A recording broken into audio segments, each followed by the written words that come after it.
गुज़िश्ता किस्त में आपने देखा कि शेरबानो ने अपनी ही बहन मेहरबानो पर कीमती हार चोरी करने का इल्जाम लगा दिया था, जबकि हकीकत कुछ और थी। गुलफाम के दिल को पूरा यकीन था कि मेहरबानो बेकसूर है, मगर इसके पास अभी कोई ऐसा सबूत नहीं था जो सबके सामने सही साबित कर सके। दूसरी तरफ समरा और समीर अपनी पहली चाल कामयाब होते देखकर खामोशी से मुस्कुरा रहे थे। महल की फजा पहले जैसी ना रही थी, हर तरफ बेयकीनी और खौफ फैल चुका था। मेहरबानो अपने कमरे में खामोश बैठी आंसू बहा रही थी। इसे अपनी बेइज्जती का दुख तो था ही, मगर इससे ज्यादा तकलीफ इस बात की थी कि इसकी अपनी बहन ने इसकी बात पर यकीन तक ना किया। इसी रात गुलफाम ने फैसला किया कि वो असल हकीकत जाने बगैर महल से वापस नहीं जाएगा। आधी रात के वक्त वो खामोशी से महल के लंबे राहदारियों में चलता हुआ इस जगह पहुंचा जहां मिलने से पहले समरा को आखिरी बार देखा गया था। अचानक इसे दूर किसी के कदमों की आवाज सुनाई दी। वो फौरन एक सतून के पीछे छुप गया। चंद लम्हों बाद इसने देखा कि समरा हाथ में जलती हुई लालटेन लिए एक बार दरवाजे के सामने रुकी। इसने आहिस्ता से दरवाजा खोला और अंदर दाखिल हो गई। गुलफाम ने इंतजार किया, फिर खामोशी से इसके पीछे चल पड़ा। दरवाजे के अंदर एक पुराना कमरा था जहां बरसों से कोई नहीं आया था। दीवारों पर जाले थे और गिर्द की मोटी तार जमी हुई थी, मगर कमरे के दरमियान दो साए आमने सामने खड़े थे। इनमें से एक समरा थी और दूसरा समीर। गुलफाम इनकी बातें पूरी तरह ना सुन सका, लेकिन इसने इतना जरूर सुना कि समीर कह रहा था, अभी शेरबानो को कुछ मालूम नहीं होना चाहिए जब तक हमें वो चीज नहीं मिल जाती। समरा ने जवाब दिया, फिक्र ना करो, वो दोनों बहनें एक दूसरे से नफरत करने लगी तो कोई भी हमारी तरफ शक नहीं करेगा। ये सुनकर गुलफाम का शक यकीन में बदलने लगा, मगर वो अभी भी ये नहीं जानता था कि वो किस चीज की बात कर रहे हैं।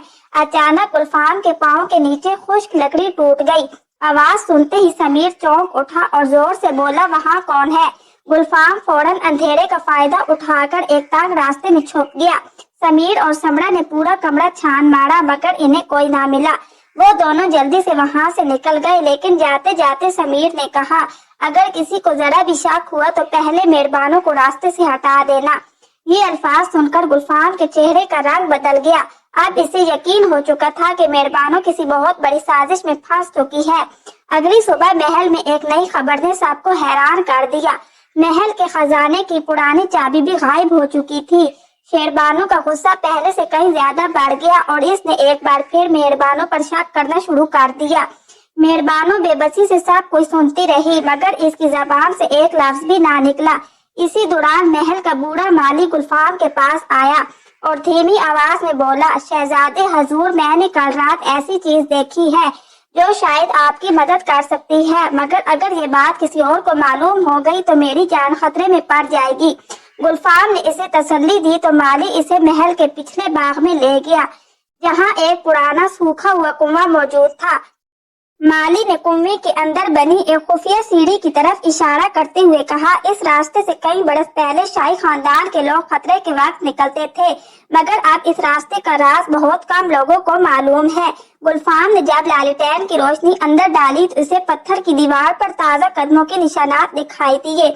इसका मतलब साफ था कि कोई आदमी इस खुफिया रास्ते को इस्तेमाल कर रहा था। गुलफाम ने दिल ही दिल में फैसला किया कि वो अगली रात इस सुरंग में जरूर उतरेगा, क्योंकि इसे यकीन था कि असल रात इसी अंधेरे के पीछे छुपा हुआ है। लेकिन इसे ये मालूम नहीं था कि दूर खड़ा एक नकाबपोश शख्स इसकी हर हरकत पर नजर रखे हुए था। और जैसे ही गुलफाम वहाँ से वापस मुड़ा, वो शख्स खामोशी से सुरंग के अंदर उतर गया। आखिर वो नकाबपोश कौन था और सुरंग के अंदर ऐसा कौन सा राज छुपा था जिसे छुपाने के लिए लोग एक दूसरे की जान लेने पर तैयार थे? क्या गुलफाम वक्त रहते हकीकत तक पहुंच जाएगा या वो भी इस खतरनाक साजिश का शिकार बन जाएगा? ये जानने के लिए देखिए अगली किस्त। तब तक के लिए अपने चैनल सब्र शुक्र के साथ जुड़े रहिए। वीडियो को लाइक करें, चैनल को सब्सक्राइब करें और बेल आइकन जरूर दबाएं।